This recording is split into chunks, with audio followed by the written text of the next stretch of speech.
හිතාගත්තද? මං හිතාගෙන ඉන්නේ. මමත් හිතාගෙන ඉන්නේ. හරි මුලින්ම ඔයා මගෙන් අහන්නේ නා. මේක මොකද්ද මේ මේක ඔයාට අවශ්‍ය දෙයක්ද? ඔව් මට අවශ්‍ය දෙයක්. මට අවශ්‍ය දෙයක්. ඔයාන් මගේ. ඒක මොන වගේ ඒ කියන්නේ ඒක උපකරණයක්ද එහෙම නැත්නම් කොයි වගේ දෙයක් නිකන් සරල අදහසක් ගත්තොත් ඒක උපකරණයක් නෙවෙයි. උපකරණයක් කියන්නත් බැරි නෑ. හැබැයි උපකරණයක් කියන්නේ ඒක ප්‍රයෝජනෙට ගන්න දෙයක්. එහෙම දෙයක්. හරි දැන් ඔය අවස්ථාව. ඒක අලුතෙන් ආයෙ නැවත අලුත් කරන්න පුළුවන් දෙයක්ද නැත්නම් ගත්තොත් දීර්ඝ කාලයක් පාවිච්චි කරන්න පුළුවන් දෙයක්ද? නෑ සාමාන්‍යයෙන් මේ වගේ අයිටම් එකක් ගත්තාම එක දිගට පාවිච්චි කරන්න පුළුවන්. එහෙම වෙනස් කරනවා කියන්නේ ඒක ඩැමේජ් එකක් වුණොත් තමයි අපිට ගොඩක් වෙලා වෙනස් කරන්න වෙන්නේ. එහෙමයි. ඒවත් යූස් කරනවා නේද? ඔව් මම නම් තවත් යූස් කරන අවස්ථා තියෙනවා. ෆෝන් එක? නෑ ෆෝන් එකක් නෙමෙයි. හරි. එතකොට ඒක තියෙන්නේ ගෙදරක තියෙන මොකක් හරි දෙයක්ද කයි?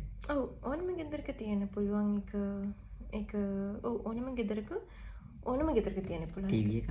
නෑ. එතකොට ඔයාගෙන් මං අහන්නේ මේක එළියට යනකොට පාවිච්චි කරන්න පුළුවන් දෙයක්ද?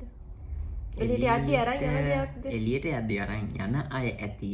මොම එළියට යද්දී අරන් යන්නේ නැහැ. මොකද එළියදී යාට ඒ දේ අවශ්‍ය වෙන අවස්ථාවක් තියෙනවා නම් සමහරවිට අරන් යන්න පුළුවන්. එළියෙත් සමහර තැන්වල ඒ දේ තියෙනවා. මොකක්ද මේක?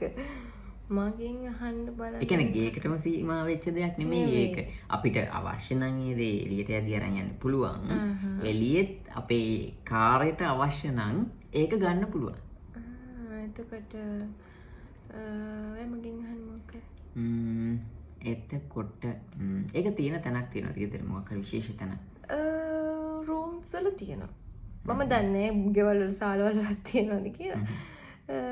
නමුත් මම දකින්නේ බහුතරයක් රූම් එක තියෙනවා බෑග් එකකුණත් යූස් කරන්න පුළුවන්. පර්ෆියුම් එකක්ද? ලේසි දෙයක් හිතාගෙන. ඔයා ලේසි දෙයක් කිව්වා මට. බෑග් එකක් තියෙනවා ඔයෝ. බෑග් එකක් ඇතුලේ තියෙනවා කියලාත් කිව්වා. ඒක බෑග් ඇතුලේ මම හිතාගත්තේ ගෑරුප්පුව. ඒකයි මං කිව්වේ එළියට රජන්නත් පුළුවන් එළියෙත් ගන්න තියෙනවා ඒ දේ පාවිච්චි කරන්න. ඔය එච්චර දෙයක්. ඒක නෝටු නෑ මං හිතන්නේ. මං තවත් ලේසි කරා මේක නෝට් වෙයි කියලා හිතලා. නෑ මට අහන්නත් බැරි වුණානේ කිචන් එකේ තියෙන දේ තමයි.